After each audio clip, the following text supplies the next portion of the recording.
savoir et comprendre les plus récentes nouvelles qui nous touchent. Tout savoir en 24 minutes. Bienvenue à Tout savoir en 24 minutes. Bonjour Mario. Bonjour. C'est simple, c'est la grosse nouvelle du jour. Là, avant même que les gens ouvrent leurs journaux ce matin, ça faisait déjà le tour du web au grand complet. Les images de ce navire, le Dali, gros porte-conteneur à Baltimore, sur la côte est des États-Unis, qui entre là, de plein fouet. Là, je dis de plein fouet. Pas si une grande vite, vitesse. pas très vite, mais bon, c'est ça. Avec beaucoup d'inertie et beaucoup de masse qui entre dans les piliers du pont Francis Scott Key, un pont assez massif, merci. On parle de 2,6 km de longueur qui s'effondre là, comme un château de cartes au contact du navire. Et depuis ce temps-là, on est à la recherche de gens qui se seraient trouvés sur le pont à ce moment-là. Et les détails ont continué à filtrer tout au long de la journée. Mario, une situation qui a beaucoup changé. On parlait là à l'origine de 8 personnes qui se seraient trouvées sur le pont à ce moment-là. 8 personnes seulement sur un aussi long pont. On a appris en cours de journée que le navire en question a commencé à éprouver des pannes électriques. Là. Donc, perdu sa propulsion, perdu son gouvernail et s'est mis à lancer des appels de détresse aux autorités sur place. Incluant le risque de frapper les structures du pont. Là. Voilà. Et en appelant comme ça à évacuer le pont, bien, les autorités ont fermé temporairement la circulation, ce qui a permis de limiter les dégâts. À la minute près, là. Hein, oui. D'ailleurs, le gouverneur de l'État disait on va refaire l'enquête minute par minute. Mais j'ai l'impression qu'il dit on a sauvé des vies probablement à la minute près d'empêcher les gens de venir sur le pont. Oui, il y a déjà eu des témoignages de gens qui sont passés là, à la dernière minute, qui ont vu les images par la suite puis qui n'en revenaient pas, justement. Mais malheureusement, restaient 8 personnes qui sont des employés d'entretien de la chaussée, Mario, en bon terme, là, des gens qui étaient en train de réparer des nids de poules, ni plus ni moins, qui sont malheureusement là, tombés avec le pont. On voit sur les images, là, d'ailleurs, les lumières là, des camions d'entretien sur le tablier du pont qui s'effondrent littéralement et qui se sont ramassés à l'eau. On a réussi à en repêcher 2, dont un grièvement blessé. Mais l'autre, il y en a un qui, quand ils ont fait la conférence de presse vers 11h, il y en a un qui était déjà plus à l'hôpital. Là. Ouais, un miraculé, Mario? Je veux dire, je me demandais quasiment si c'était une erreur, mais ça semble être bien vrai qu'il y a une personne qui a été repêchée, pas blessée, là. Oui, ce qui serait absolument incroyable. Malheureusement, c'est pas tous les autres qui ont eu cette chance-là, Mario. Mais dans les 6, il en manque 6, eux. Il en manquerait 5 maintenant, Mario, parce que dans les dernières minutes, il y a un corps qui aurait été repêché par un bateau à Baltimore. Donc, on parle bien évidemment quelqu'un de décédé. Donc, si on fait la corrélation que c'est bien un des travailleurs du pont, il en restera 5 à trouver. Disparus. Sauf que s'il y en a qui sont coincés dans des véhicules, avec les sonars, ils disent être capables de repérer des véhicules dans le fond de l'eau. Il y a des véhicules dans le fond. Alors, c'est pas impossible qu'il y ait des gens coincés dedans. Là. Absolument. C'est pas impossible qu'il y ait des gens coincés dedans, mais malheureusement, Mario, d'heure en heure, les chances d'en retrouver vivants s'amenuisent alors que les conditions sont assez sévères. Merci, là, il fait froid cette nuit. Il faisait près du point de congélation là, à Baltimore. Il faisait 9 degrés ce matin. On parle d'une eau qui est excessivement froide. Donc, des gens qui ont beaucoup moins de chances de survie, là, s'ils sont immergés en longueur. Et là, il y a eu toutes sortes de théories, évidemment. Ce matin, on parlait là, au début là, peut-être qui n'était pas un accident, un acte volontaire. Ouais. On a écarté tout ça. Là. C'est vraiment le problème technique, comme on a parlé tout à l'heure. D'ailleurs, on a appris que l'équipage, eux, qui ont eu aucun blessé, aucun mort, heureusement, mais ont déployé même les ancres du navire. Là, pour essayer de l'arrêter avant. Sauf que quand tu revois les images, le moment où il y a le premier problème de panne, là, que toutes les lumières, c'est parce que c'est la nuit, donc le bateau, les lumières sont allumées, puis quand il y a la panne, le bateau est tout noir, il n'y a plus de lumière, et il est proche, la première panne, il est proche, pas à peu près du pont, là, je sais pas, j'ai de la misère à l'évaluer en mètres, mais tu comprends qu'il n'y a pas eu beaucoup de temps de réaction. Puis là, à partir de là, il dérive tout simplement. D'abord, il suit le courant. Là, il est apporté, il est amené par le courant. Il contrôle plus sa trajectoire. Oui, puis c'est pas, on se comprend, c'est pas le plus gros de tous les navires qui transigent par le port de Baltimore, mais c'est quand même un behemoth, là, Mario. On parle 300 mètres de long, là, 42 mètres de large. Il parle de 4900 conteneurs à l'intérieur. On imagine le poids de ça. Oui, un navire quand même récent, cela étant dit. Là, c'est pas un vieux rafio, là, donc il va falloir enquêter, bien évidemment, sur pourquoi il y a eu ce problème électrique-là. Mais l'autre enquête, Mario, encore plus importante, c'est pour comprendre comment un bateau comme ça a pu faire effondrer un pont, surtout un aussi gros pont. Parce qu'aujourd'hui, c'était la crainte d'un peu tous les Québécois et les Québécoises, hein, de voir... Oui, parce que quand un bateau rentre par le golfe du Saint-Laurent puis s'en va dans la voie maritime du Saint-Laurent, en Ontario, il passe 4 ponts québécois. Oui, puis là, je suis pas sûr qu'il y a beaucoup de gens qui prennent le pont Pierre-Laporte à Québec. Il y a des gens qui prennent le pont Jacques-Cartier, qui vont prendre des ponts ici. Le pont La Violette à Trois-Rivières, peut-être le plus à risque dans le fleuve. Ben oui, mais tous les bateaux qui passent par là, je suis pas sûr qu'il y a bien des gens qui roulent sur le pont et qui se disent « Hey, il faudrait pas qu'un bateau vienne percuter tout ça. » Mais aujourd'hui, on se la posait la question. Heureusement, il n'y a pas de crainte à y avoir. Là. Partout sur les ponts ici au Québec, on a des piliers qui sont protégés par toutes sortes de mesures d'atténuation. Là, justement, le pont Pierre-Laporte, on peut même pas se rendre. Là. Ils sont sur la terre, là, physiquement, les piliers du pont. Là. Mais dans le cas, par exemple, de la Violette, on a de l'enrochement, comme des gros morceaux de roche. Mais qu'il n'y avait pas au début. Là. On s'est rendu compte, semble-t-il, dans les années 80 de ce danger-là. Et il y a eu quelqu'un de la Mauricie m'a écrit pour me dire, parce qu'on avait parlé de ça en ondes, que durant les années, je sais pas trop, 70-80, il y a eu un événement qui avait menacé, rien de comparable, parce qu'aujourd'hui, il n'y a pas un bateau qui a frappé de plein fouet, mais un bateau qui avait dérivé proche du pont La Violette, ça avait créé une nervosité. Je me demande s'il n'est même pas allé s'accoter quelque part.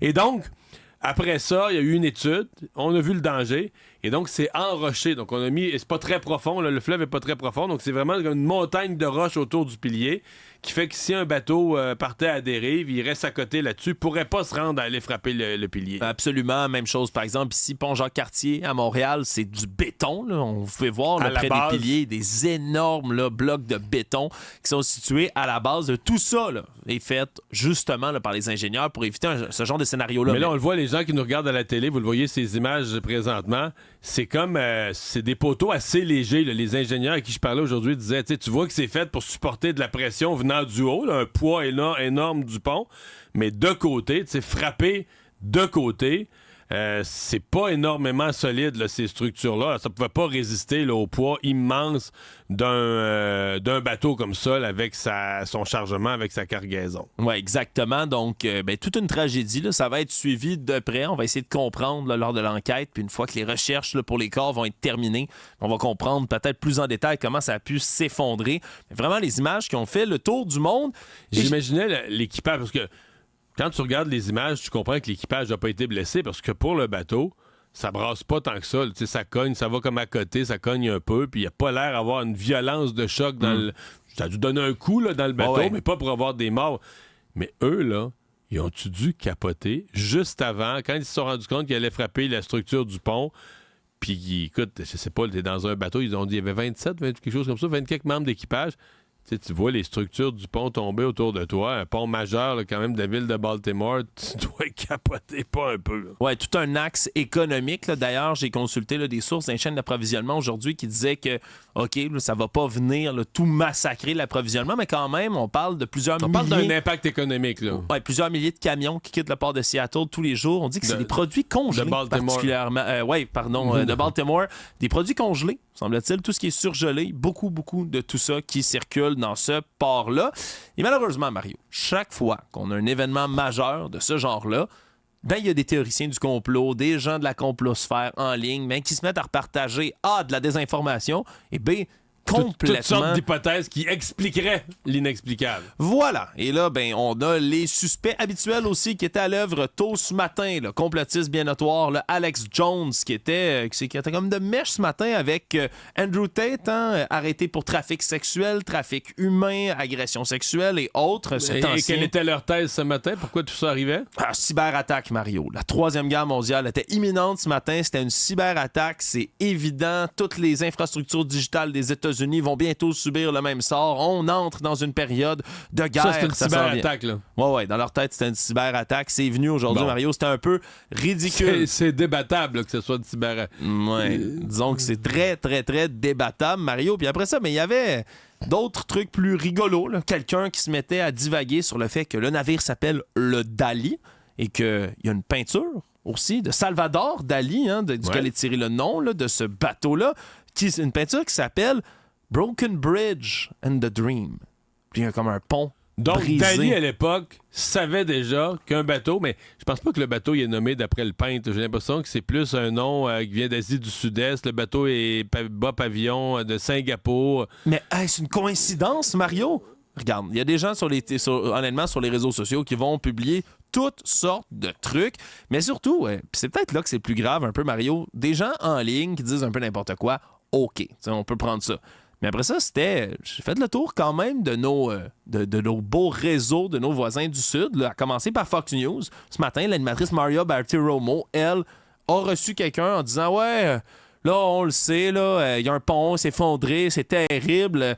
Mais tout ça, évidemment, un lien avec la frontière, puis notre frontière poreuse au sud des États-Unis. » Il m'a parlé d'immigration, comme fait un lien douteux avec l'effondrement du pont. Puis j'ai vu ça d'un peu partout, là, le réseau de news. Mais à un moment donné, c'était de la faute de Biden, là. Ben oui, c'est de la faute de Biden, évidemment. Il y a des gens qui ont blâmé le secrétaire des Transports, le Pete Buttigieg, aussi sur la même chose. Puis sur le réseau de Newsmax, on se comprend qu'il est encore plus à droite que Fox News, mais on disait que c'est depuis la pandémie et le COVID lockdown, tout ce qu'on a mis comme mesure de couvre-feu aux États-unis, ben c'est ça qui a poussé les gens. Depuis ce temps-là, il y a des ponts qui s'effondrent. Ben c'est ça qui a poussé les employés de bateau vers la drogue, Mario. Ah! Et c'est ça qui aurait causé tout ça. Je faisais une recherche là, dans le dernier 50 ans, c'est quand même rarissime. Là. 4 événements. Un en Tasmanie, le pont Tasman en 1975. Celui-là qui est le plus spectaculaire, si les gens veulent aller voir ça sur Internet. Parce que ce pont-là, il y a 2 personnes qui ont freiné en auto, carrément dans le vide. Là, que le pont coupe là, d'une section à l'autre. Non, mais il y a 2 autos qui ont les roues d'en avant, à côté, comme dans le vide, mais l'auto... Ils sont tombés, là. Non, ils sont pas tombés. Le ventre de l'auto, comme il avait freiné. Le roue d'en avant a déboulé. Puis quand le ventre, le dessous de l'auto là, a touché le sol, ça s'est arrêté là. Puis ils ont pu les sortir de là. Ça, c'est passé proche, là. Il était dans le vide. Ça. Et il y en a eu un, je me suis à Tampa Bay, en 1980. Ah ouais? Ouais, Tampa Bay, il y a un pont entre Tampa Bay et Saint-Pétersbourg, là. Il y a un pont qui s'était effondré. Encore là, je parle pas des effondrements de pont, il y en a eu d'autres. Je parle frappé par un navire. Je parle du cas précis où c'est un navire qui fait tomber le pont. Et le dernier que j'ai trouvé, c'est à Oklahoma, mais c'est beaucoup plus petit. Là. C'est un petit pont là, qui enjambe un fleuve, là, un pont d'autoroute sur la I-40. Et dans ce cas-là, c'était un capitaine d'un bateau, d'une barge. Un bateau, tout est beaucoup plus petit dans ce cas-là, mais qui avait fait crise cardiaque, AVC, quelque chose comme ça. Donc, comme on dit, il n'y avait plus de capitaine à bord, puis personne qui pilotait la barge et était allé frapper l'une des structures du pont. Mais disons, dans le dernier demi-siècle, là, ce serait le 4e, mais probablement le plus gros et le plus spectaculaire, là, celui qu'on a vu ce matin.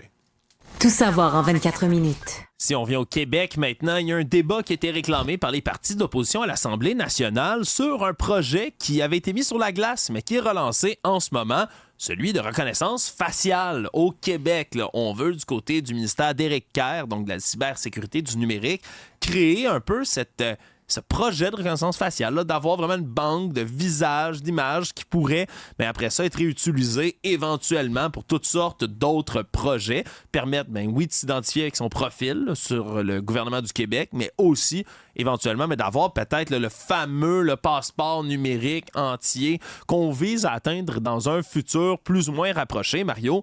Mais chaque fois qu'on parle de tout ça, le problème, c'est qu'on parle d'enjeux de cybersécurité, comme le dit le nom du ministère, justement.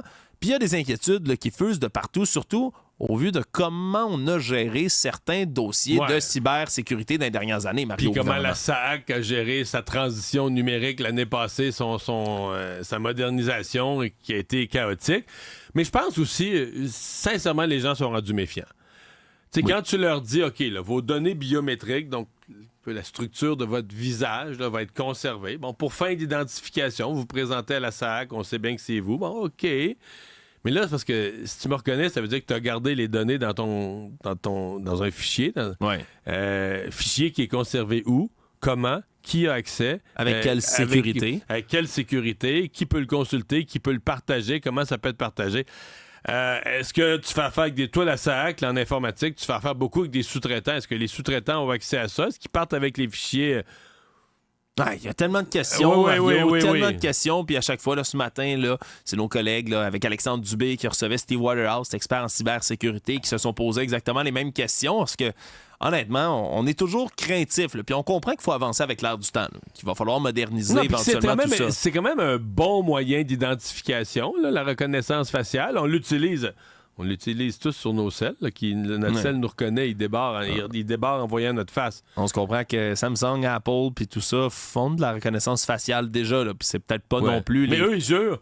Apple, Samsung et compagnie jurent que ça sort pas de ton selle. Que eux n'accumulent pas ces données-là. Mm-hmm. Ils le jurent. Mm-hmm. Je comprends les inquiétudes du monde. Vrai, là, mais oui, je sais, on vient maniaque. Là. On vient maniaque. Je vais me mettre à parler que je veux m'acheter un nouvel arrosoir dans ma cuisine, puis le lendemain matin, j'ai des annonces d'arrosoir chez nous. Je veux dire... non, je sais bien, tu regardes un site de n'importe quoi, puis tu as des annonces d'arrosoir. Non, on se comprend. C'est vraiment, sincèrement, un peu effrayant pour tout ça. Puis je retourne dans ma talle, Mario. Pour tout ce qui est de théorie du complot, des gens qui sont obsédés là, depuis longtemps. Ils craignent d'être C'est fichés. une hantise, Mario. C'est une hantise là, noire. D'être fiché par l'État. D'être fiché par l'État, ni plus ni moins, que ce soit un outil de contrôle. On comprend, c'est un peu dystopique, mais quand même, il y a des inquiétudes qui sont légitimes. C'est pourquoi on a demandé là, donc un débat à l'Assemblée nationale. Avec raison. Actualité.